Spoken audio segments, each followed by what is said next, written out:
Hello everyone, I welcome you all to today's session of 20 GK questions specifically curated from the Hindu newspaper as well as the Indian Express।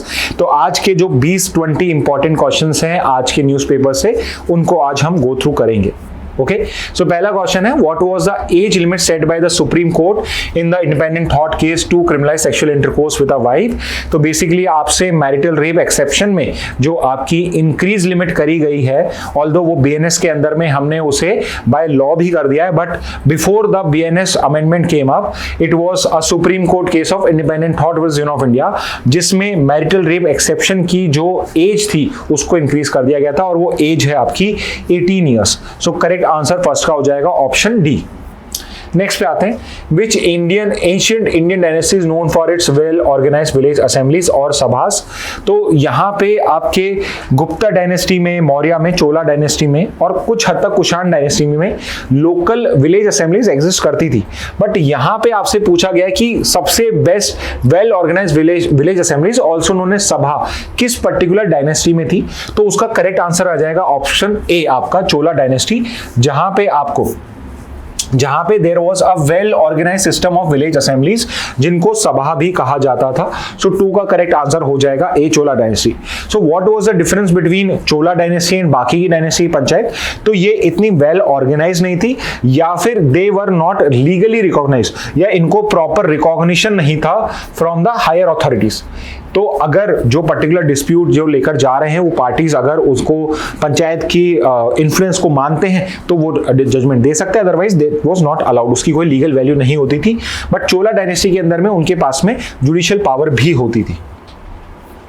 Next पे आते हैं, who is known for advocating the concept of Gram Swaraj village self rule in post independent India. So we have discuss this also कि ग्राम स्वराज का जो concept है जिसमें बात करी जा रही है एक सेल्फ ऑटोनॉमस या एक सेल्फ डिपेंडेंट एक विलेज को क्रिएट करने की, ये जो पर्टिकुलर कंसेप्ट है it was advocated by none other than Mahatma Gandhi. तो करेक्ट आंसर क्वेश्चन 3 का हो जाएगा ऑप्शन सी। नेक्स्ट पे आते हैं, विच British official introduce local self governance in India with a resolution in 1882। तो ये जो हिस्ट्री के क्वेश्चंस होते हैं इसी टाइप के क्वेश्चंस आपके एग्जाम्स में आते हैं।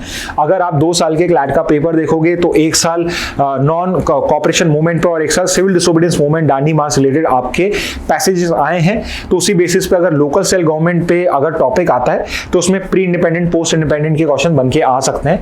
तो यू शुड नो दिस कि 1882 में कौन गवर्नर जनरल था। He was the one who introduced the concept of local self governance in India also, and the person I'm talking about is Lord Ripon. So correct answer 4th का हो जाएगा option A.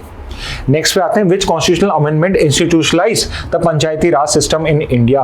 तो panchayati raj system जो है वो पहले constitution का part नहीं था, but it was later on 1990s was the time जब आपका इसको कॉन्स्टिट्यूशनल अमेंडमेंट को आपने जब आपने पंचायती राज सिस्टम को कॉन्स्टिट्यूशनल स्टेटस प्रोवाइड करा, और प्रोवाइड करा गया था by the 74th constitutional amendment act. अब यहाँ पे 73rd भी लिखा है, 74th भी लिखा है। क्वेश्चन है पंचायती राज सिस्टम का। तो कई बार हम पीआरआईज की जब बात करते हैं तो उसमें पंचायत और म्युनिसिपैलिटीज दोनों होती हैं। बट अगर क्वेश्चन इस टाइप से आए और पंचायती राज सिस्टम की बात करी जाए तो probably his main focus is toward the panchayat, और सिर्फ पंचायत की अगर बात हो तो आंसर करेक्ट हो जाएगा आपका 73rd कॉन्स्टिट्यूशनल अमेंडमेंट। 74 जो है वो स्पेसिफिकली म्युनिसिपैलिटी से डील करता है। तो अगर कहीं पे 73 74 दिखे वो भी करेक्ट होगा, और कहीं पे सिर्फ 73rd दिखे तो वो बेटर ऑप्शन हो जाएगा आपका। नेक्स्ट पे आते हैं, which part of the Indian constitution deals with panchayati raj institution. So आपका जो 73rd कॉन्स्टिट्यूशन अमेंडमेंट था उसने कौन सा पार्ट ऐड करा? तो कॉन्स्टिट्यूशन का अगर आप फ्रेमवर्क देखेंगे तो कॉन्स्टिट्यूशन के अंदर में जो आर्टिकल्स हैं आपके, जिनको आप सेक्शन कह सकते हो, वो आपके पार्ट होते हैं पार्ट्स में। तो कॉन्स्टिट्यूशन जो है वो मैंने पार्ट्स में डिवाइड करा हुआ है, पार्ट 1, पार्ट 2, पार्ट 3, और पार्ट के अंदर में या तो चैप्टर्स होते हैं और चैप्टर्स के अंदर में आर्टिकल्स होते हैं, या पार्ट के अंदर में डायरेक्टली आर्टिकल्स हो सकते हैं। जैसे फॉर एग्जांपल पार्ट 5 है जिसके अंदर में आपके चैप्टर्स में डिवीजन और फिर आर्टिकल्स है, और पार्ट 3 ऑफ द कॉन्स्टिट्यूशन जो फंडामेंटल राइट वाला चैप्टर है उसमें पार्ट है और डायरेक्टली फिर आर्टिकल्स उसके अंदर में प्रोवाइडेड है। So it is a basic framework. तो पंचायत जो है वो आपका एक पार्ट है आपके कॉन्स्टिट्यूशन का, और वो गिवन है आपके पार्ट 9 ऑफ द कॉन्स्टिट्यूशन में। सो करेक्ट आंसर 6 का होगा ऑप्शन बी।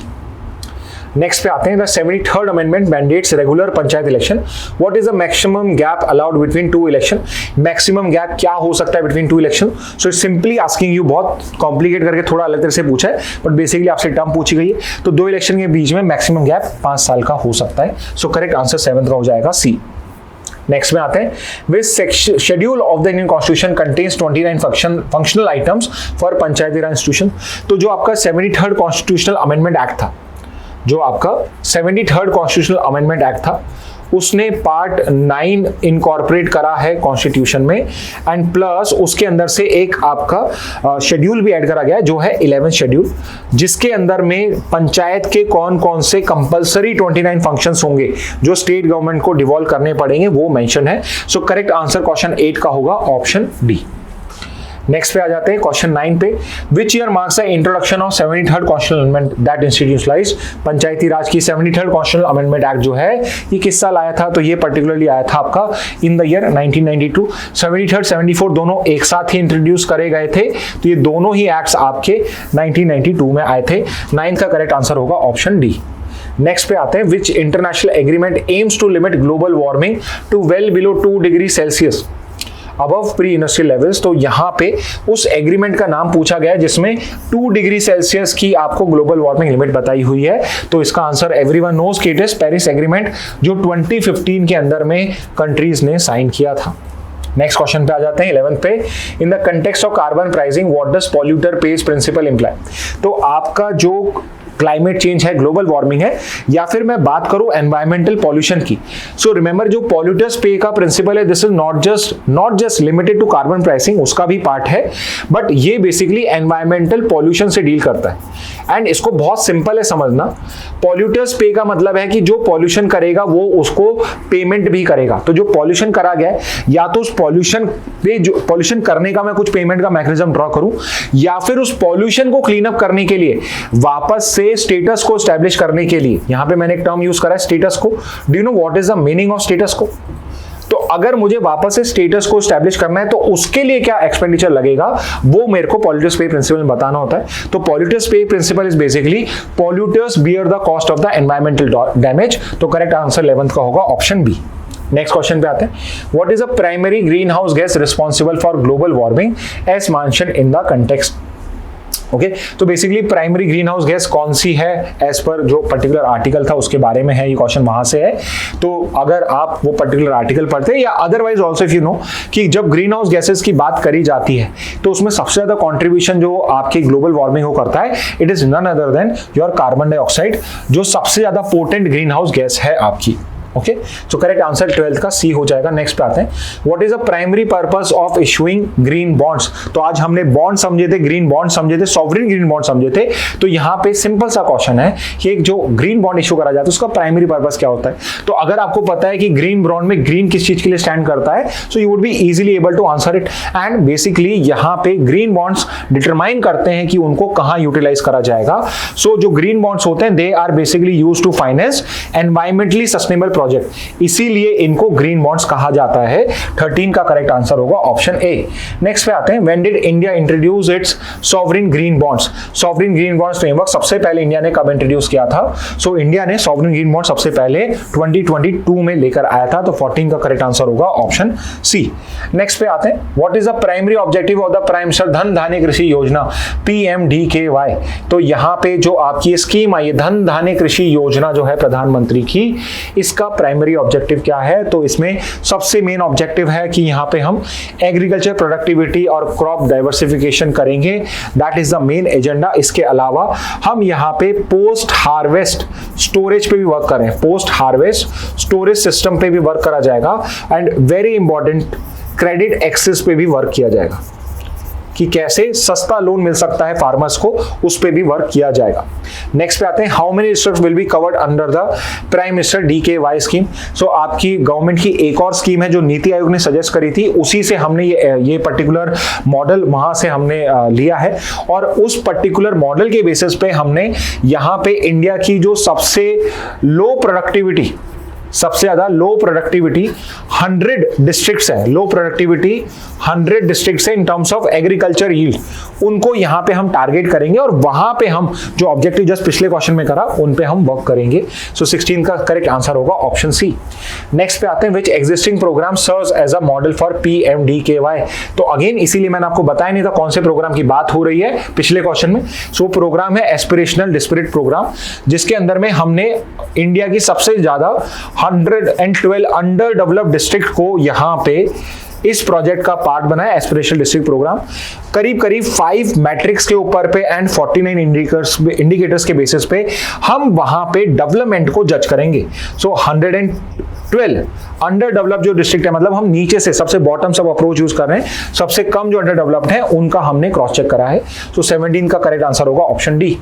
नेक्स्ट पे आते हैं, when was the ADP program launch. So बहुत सिंपल सा क्वेश्चन है, जो आपका ADP है ये जनवरी मंथ में लॉन्च हुआ था, बट किस साल की जनवरी में? So it was launch in जनवरी 2018।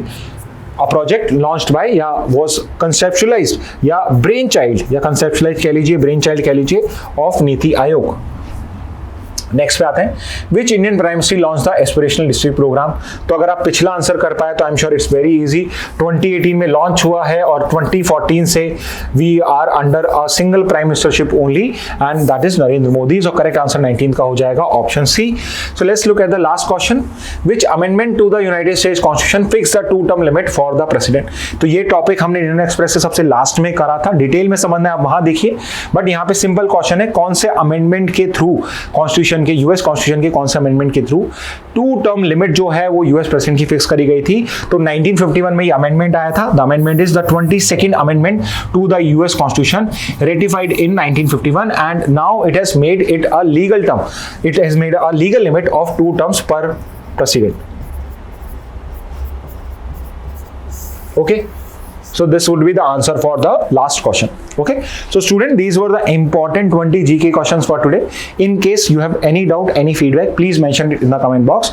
जब भी next session होगा we'll cover those particular doubts also, and कोई feedback होगा तो हम उसे implement करेंगे. Okay, so with this message let's end today's session. Thank you and have a very nice day.